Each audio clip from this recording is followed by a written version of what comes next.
StudyIQ IAS, अब तैयारी हुई अफोर्डेबल। नमस्ते। Does India have a strategic culture? ये जो क्वेश्चन है काफी कॉमन क्वेश्चन है इंटरनेशनल रिलेशंस में, क्योंकि वेस्टर्न एकेडमिक्स में एक बहुत फेमस आर्टिकल या एसे है written by George Stanham that India के पास स्ट्रैटेजिक कल्चर नहीं है and he has given 4 reasons to support this argument. उसके जवाब में इंडियन स्कॉलरशिप ने कई सारी किताबें एसेज लिखी हैं, बट ये क्वेश्चन अभी भी काफी डोमिनेट करता है क्योंकि ये जो वेस्टर्न एकेडमिक्स हैं ये अभी भी उसी एसे को they keep coating again and again, they keep writing the same argument again and again. And इसी वजह से ये जो नरेटिव है कि इंडिया के पास स्ट्रैटेजिक थॉट या कल्चर नहीं है, this has become one of the dominant debates. और आज इसी टॉपिक पे हम डिस्कशन करने वाले हैं। But before we go on to understand the topic, I want to bring to your attention Prelims to interview batch starting on 11th of September. Now this batch is in English and Hindi. The course of it, course price is around 70,000. अगर आप DW Live, that is DWLIVE code use करते हैं तो आपको immediate discount मिलेगा और आपको 29,999 rupees में ये कोर्स मिलेगा। Now again, एक बार आप जाइए StudyIQ के वेबसाइट में जाके आप इनके फीचर्स देखिए कोर्स के, and you will also see what kind of support mechanism you are going to get in this UPSC journey of yours. तो एक बार जाइए, एक बार देखिए and you will yourself realize it. चलिए स्टार्ट करते हैं आज का डिस्कशन। तो सबसे पहले ये वर्ड स्ट्रैटेजिक कल्चर होता क्या है? तो स्ट्रैटेजिक कल्चर को अगर हम तोड़ते हैं, let's break the word. Strategic का मीनिंग क्या है? स्ट्रैटेजिक बेसिकली मींस कि आपके पास जो भी whatever material, whatever capability, capacity जो भी आपके पास है उसको आप कैसे बेस्ट पॉसिबल वे में यूज कर सकते हो to meet your end goal, right? For example, आपके पास 24 घंटे हैं। अब उस 24 घंटे में आप कैसे पढ़ाई करोगे, कैसे आप you will do other things, ये आपके अकॉर्डिंगली आपको करना है ताकि you can give your best to everything, so that ऐसा ना हो कि आप 12 घंटे पढ़ रहे हो तो आपके दिमाग में कुछ घुस ही नहीं रहा है। That is not a good strategy. Good strategy is studying in 2 hours 3 hours पे एक आपने ब्लॉक पढ़ा, उसके बाद आपने ब्रेक ले लिया, then again you refresh your mind and you come in. So everybody decides कि उनका बेस्ट स्ट्रैटेजी क्या है। वैसे ही nation states also decide on their strategic interest या स्ट्रैटेजिक थॉट। अब कल्चर क्या है? Culture is a set of belief, tradition, customs जो एक जनरेशन से दूसरे जनरेशन पास किया जाता है। Culture is also very important for identity. जैसे कि आपका identity is defined by your upbringing, your friends, your school, your college, your basic environment defines you. वैसे ही कंट्री का जो कल्चर होता है वो कंट्री को डिफाइन करता है। सो अगर हम दोनों वर्ड्स को साथ में ले जाते हैं, स्ट्रैटेजिक कल्चर, ना strategic culture basically would mean कि it is the thought process or it is the traditions, historical history, it is customs which determine how the country is going to use its resources towards meeting its interest या end goal. Basically strategic culture का meaning ये है। अब western scholarship में Jack Snyder ने he was basically writing on USSR के nuclear strategy पे। तो यूएस के स्कॉलर है and he wanted to talk about कि यूएसएसआर जो है वो बहुत इरेशनल कंट्री है, उनका कोई प्रॉपर स्ट्रैटेजिक थॉट नहीं है क्योंकि वो कभी भी न्यूक्लियर यूज कर सकते हैं। तो इनके दिमाग में ये आर्ग्यूमेंट ऑलरेडी सेट था। So, उनका जो राइटिंग है it is based on a very biased understanding of the US about USSR. But इस दौरान ही defines what is strategic culture. Now he defines it as sum of ideas, conditioned emotional responses and patterns of habitual behavior, that is something that has continued over generation to generation, that a member of national strategic community share with regard to nuclear strategy. ये nuclear strategy अब अगर हटा देते हो तो basically ये बोला जा रहा है जो कल्चरल एस्पेक्ट है, जो जनरेशन आफ्टर जनरेशन फॉलो किया गया है regarding strategic decisions, largely talking about security. Regarding security जो भी स्ट्रैटेजिक डिसीजंस ली जाती हैं, that is a cultural thought, right? That is part of cultural thought. Now this is how he defines strategic culture. अगर हम इसी definition को मानते हैं, वैसे इस डेफिनेशन को काफी चैलेंज किया गया है, हमारे national security adviser Shivshankar Menon की किताब में इस डेफिनेशन को चैलेंज किया गया है, बट अगर हम इसको मानते हैं, देन ऑन दिस लाइन एक ऐसे आया था 1992 में, ये ऐसे जॉर्ज टैनहम के द्वारा लिखा हुआ है. It is Indian strategic thought and interpretive essay. Now he was an army American soldier, ठीक है, आर्टिलरी डिवीजन में थे, और ही हैज रिटन कि इंडिया के पास स्ट्रैटेजिक थॉट नहीं है. तो स्ट्रैटेजिक थॉट क्यों नहीं है, उन्होंने 4 रीजंस दिए हैं, और एक एक रीजन को हम पहले समझेंगे and we are going to see how it is not true. तो पहला उन्होंने दिया है कि Indian geography leads to defensive mindset. तो यहां पे उन्होंने बताया कि जो हिमालयस हैं, they have always isolated the Indian subcontinent, because of which जो भी एम्पायर्स थी, they never thought about aggression, unlike China, Mongolia and other area. So India was always very defensive mindset. उनको जरूरत नहीं था कि about expansionism, about any kind of aggression. तो defensive का जो ये अंडरस्टैंडिंग है, अकॉर्डिंग टू टैनहम, ये चेंज होता है 1962 में, जब इंडिया और चाइना वॉर में इंडिया एक्चुअली लूजेस. उसके बाद से India starts developing the naval forces and the air force.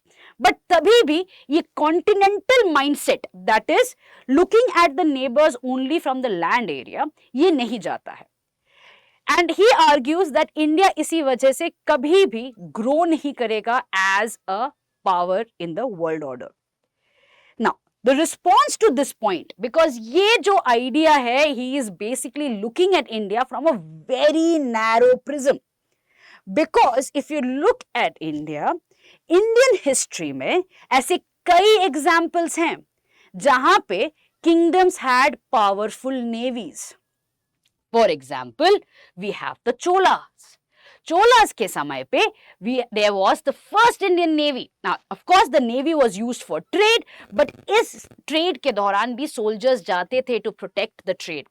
There was movement, there was connection with Southeast Asia, with certain parts of Africa, and Chola Kingdom was one of the well-known kingdoms that had an established navy. So, naval mindset हमेशा से रहा है. ये नहीं है कि we have always been continental mindset. ये बहुत इंपॉर्टेंट है क्योंकि हमारे हिस्ट्री में नेवी का भी रोल रहा है. Now defensive mindset is for a different reason. India has never expanded, true, because यहां पे इंडिया के पास इतना रिसोर्सेज की अवेलेबिलिटी थी कि the kingdoms never aspired to expand beyond a point. The resources were enough for the kingdoms to flourish. अगर हम और एक एग्जाम्पल लेते हैं naval force, Marathas also had a strong naval force.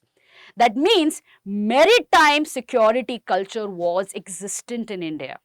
अब प्रॉब्लम यह है, ड्यूरिंग द कॉलोनियल पीरियड ये सब ब्रिटिशर्स ने डिसअपियर करवा दिया. In our cultural continuity these all got lost. अब आते हैं सेकेंड पॉइंट पे. He says that Indian history में there is a lack of political unity. That is, India was divided into multiple kingdoms. Therefore, there was no political unity. And after foreign invasions came, the unity was brought in by the foreign invaders. According to Tanham, unity was brought in by foreign invaders. यहाँ पे भी George टैनहम ने Indian history को नहीं देखा है, क्योंकि हमारे हिस्ट्री में from the Mauryan time there have been empires that have brought in unity. था इंडिया में, there was an understanding of one nation right here. आप अगर मैप को देखते हैं तो if you look at it from the Chandragupta Mauryas period, this lighter purple shade was the Chandragupta Maurya's period, moving on to Bindusara's period and finally Ashoka के period में. So Ashoka के period में the entire Indian subcontinent was part of one kingdom. So political unity was there from ancient India onwards. India के history में political unity bits and pieces में जरूर है, क्योंकि मौर्यन एम्पायर के बाद वो फिर से गुप्ता पीरियड में ही आता है, बट तभी भी इट इज देयर. आगे बढ़ते हैं. मराठास के समय पे भी तो पॉलिटिकल यूनिटी था. For example, if you talk about it, this is talking about 1759 when in the battle of Delhi, second battle of Delhi, Marathas had actually captured Delhi. तो इतना सारा land was under the Marathas and this was political unity. So George Stanham did not even look at these parts of Indian history. अब आते हैं George स्टैनहम के तीसरे point पे, and उन्होंने बोला है कि the other reason for India's lack of strategic thought is Indian culture. Now यहां पे थोड़ा सा I have to explain, because दो चीजें उन्होंने बोली है. एक ये कि Hindu view of rebirth, that is पुनर्जन्म का जो कंसेप्ट है, that stops Indians to think logically. He says कि इंडियंस का ये जो मानना है कि इस जन्म के बाद भी अगला जन्म है, it stops us from thinking linear. हमें according to him Indians believe कि इस जन्म में जो हम कर रहे हैं उसका भुगतान हम अगले जन्म में करेंगे. इसी वजह से we are not looking at expansionism, not looking at an ultimate end. Now, the second thing he criticizes is Mandal Siddhant. Now, Mandal Siddhant mein he goes on to argue that the अर्थशास्त्र tells us कि सिर्फ focus neighbours पे जानी चाहिए, उससे आगे नहीं जाती है. इसी वजह से इंडिया का भी स्ट्रैटेजिक थॉट सिर्फ नेबरहुड तक ही लिमिटेड है, उससे आगे it doesn't go. Therefore meaning that India can not become a global power. चलिए इसको भी हम अभी रिबटल देते हैं. अगर हम बात करते हैं अर्थशास्त्र की, अर्थशास्त्र में मंडल सिद्धांत में there are 7 concentric circles. It's about Vijigishu, which is the country or the kingdom which wants to grow in power. तो फर्स्ट कॉन्सेंट्रिक सर्कल में आर्य आता है, दैट इज एनिमी. उसके बाद मित्र आता है, उसके बाद और कई सारे कंसेंट्रिक सर्कल्स आते हैं जहां पे अर्थशास्त्र में लिखा गया है कि कैसे रिलेशंस बनने हैं और कहां तक इन्फ्लुएंस होना चाहिए. So the kingdom's foreign policy as per Mandal Siddhant is clearly in 7 concentric circles. It is just not the neighborhood. India में भी पहले from the time of independence हमारे फॉरेन पॉलिसी में ये दिखा गया है. We have always talked about engagement beyond our neighbourhood. Non-alignment movement was a global engagement. It was not about neighborhood only. So again, a wrong understanding. दूसरा चीज समझते हैं यहाँ पे, Saptanga theory. Saptanga theory is another basic theory of Arthashastra. वहां पे there are concepts given like strong treasury, that is kosha, danda, that is strong army, mitra, ally. American foreign policy में इन सब चीजों का एक रिजेम्बलेंस दिखता है. The entire American foreign policy is capitalist. The entire foreign policy of US believes that there is no permanent friends or there are no permanent enemies. So they keep saying कि हाँ दोस्त, मित्र is important, but वो permanent नहीं है. Something that even Kautilya has written in अर्थशास्त्र. Hard power का use हमें तो पता ही है कि सैंक्शंस आप ले लो या मिलिट्री, यूएस मिलिट्री के द्वारा प्रेशर देना आप ले लो. All of this is the use of power, right? Danda US foreign policy में ही आपको दिख जाएगा features of Saptanga theory. So ऐसा theory which is there in almost all foreign policies of the country. ऐसे फॉरेन पॉलिसी को या ऐसे कंट्री को आप ये जॉर्ज स्टैनहम बोल रहा है कि स्ट्रैटेजिक थॉट नहीं है, स्ट्रैटेजिक कल्चर नहीं है. इट बेसिकली मीन्स उन्होंने देखा ही नहीं, उन्होंने अर्थशास्त्र पढ़ा ही नहीं है. आगे बढ़ते हैं. Shiv Shankar Menon, now he has given a fantastic speech 2013 में. He had given a speech on strategic culture and IR studies. इन्होंने इस स्पीच में बोला था दो चीजें. एक, how to win without battle, how to deal with a stronger power, how to choose between the risks associated with any course of action is written in Arthashastra. The problem is George Stanham just did not understand the book. He further goes on to say that India has been very economical in its foreign entanglements but not engagement.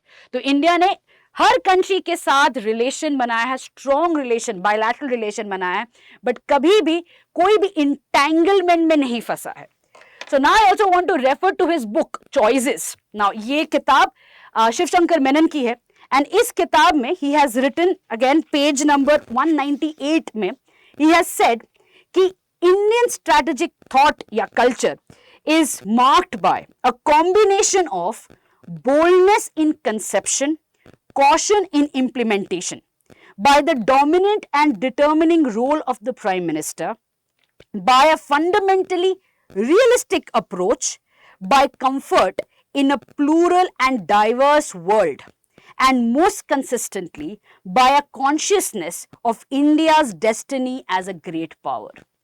He has been very clear that हमारा जो strategic culture है, that is basically, if we talk about it, it's a mixture of policy making, it's a mixture of the leadership role of the Prime Minister. But all of that taken, the fact is all of the decisions, everything is backed by the aspiration that India is truly a Vishwaguru. And that is the end goal. Strategic ka end goal is about India being a Vishwaguru. Now, in his book, he is very categorical. India का strategic culture is absolutely clear अगर आप अर्थशास्त्र पढ़ते हैं. आगे और एक opinion लेते हैं. दूसरी ओपिनियन मैं अभी हमारे external affairs minister S Jaishankar, again the India way से मैं लेने वाली हूं. And in his book he has talked about Mahabharata. He has said that Arthashastra के अलावा अगर हम महाभारत को देखते हैं, अगर हम रामायण को देखते हैं, तो इंडिया का स्ट्रैटेजिक कल्चर तो वहीं पे आपको दिख जाएगा. बट अगेन जॉर्ज स्टैनहम ने हैज नॉट रेड महाभारत और Ramayana. Instead what he did was he treated them as myth. He said that these are stories, not reality. But the fact of the matter is, these, the books that are of Mahabharata and Ramayana, they are just not myths. They basically show what is India. India के जो culture, thought, traditions, अगर आप महाभारत पढ़ते हैं तो आपको पता चलता है वहां से. तो यहां से भी I am going to again quote हमारे एक्सटर्नल अफेयर्स मिनिस्टर को. पेज 147 में he has written that if there are hurdles in understanding India's view point, it is because there is an ignorance of understanding its thought process. It is actually revealing that American introduction to Indian strategic thought does not refer to Mahabharata. That an epic which deeply influences an average Indian mind is not understood by the American academia.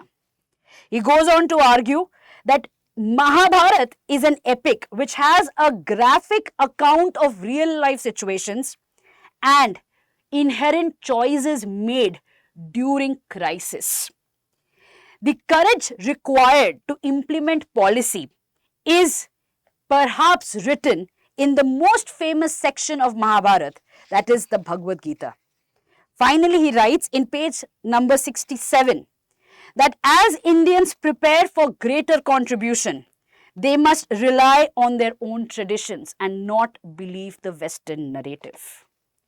So in other words, we have to look at our culture, ना कि जो waste हमें बताता है कि हमारा culture क्या है.